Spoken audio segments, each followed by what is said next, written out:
Guys finally কিন্তু আপনাদের আখি আপুর বিয়ে ঠিক হয়ে গেছে 2026 সালের বিগ নিউজ, মানে সুখবর। সো এটা কিভাবে সম্ভব আমরা কিন্তু ইউটিউবে 2026 সালের প্রথম ব্লগে বলে দিয়েছি। সবকিছু ডিটেলস দেওয়া আছে, এই যে স্ক্রিনে দেখতে পাচ্ছেন। আমাদের ইউটিউব চ্যানেলের নাম হচ্ছে তৃষা তোহা লাইফস্টাইল। এখনই গিয়ে সাবস্ক্রাইব করেন আর ভিডিওটা দেখে আসেন তাড়াতাড়ি গিয়ে। এই ভিডিওটা কিন্তু অনেক ইন্টারেস্টিং এবং আখির বিয়ে সম্পর্কে সবকিছু বলা আছে। এদিকে আখি তার নতুন বয়ফ্রেন্ডকে নিয়ে ছবি দেওয়াতে রাজা একদম জ্বলে পুড়ে ছাড়খাড় হয়ে যাচ্ছে, তেলে বেগুনে জ্বলে গেছে। তাই তো লাইভে এসে আখিকে উদ্দেশ্য করে বেবলিকে নিয়ে নাটক করা শুরু করেছে। সবাইকে বোঝাতে চাচ্ছে বেবলিকে সে অনেক বেশি ভালোবাসে, আখিকে নিয়ে কোনো কল্পনাই করে না। আর তার জন্যই কিন্তু লাইভে এসে এত ফুটুট পাটুট কথা বলতে পারছে রাজা।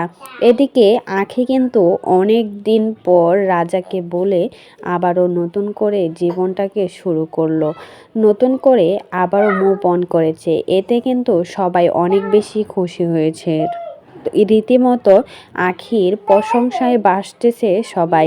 সবাই তো বলছে রানিয়া অনেক ছোট নিয়ে রানিয়াকে নিয়ে রাজার কাছ থেকে ডিভোর্স নিয়ে চলে আসছিল।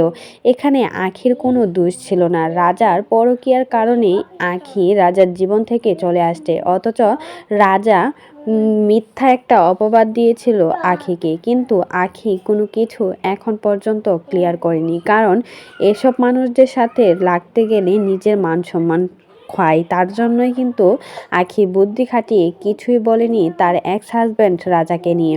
আর দেখা যায় রাজা যখনই বেবলির সাথে রাগারাগি হয়, বেবলি বাবার বাড়িতে চলে যায়, তখনই রাজা কিন্তু আখিকে ফোন দিয়ে কথা বলে সব সময় যোগাযোগ রাখার চেষ্টা করে। আর আখি কিন্তু ওর সাথে যোগাযোগ রাখতে চায় না।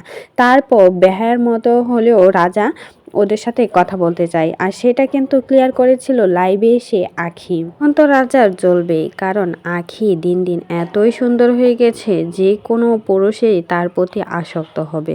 তো আপনাদের কি মনে হয় রাজা আখিকে এখনো ভালোবাসে নাকি ভালোবাসে না? মনে হয় তো রাজা এখনো আখিকে ভালোবাসে। যাই হোক, আখি এতদিন পর মুভ অন করার জন্য শুভকামনা রইল। তো এই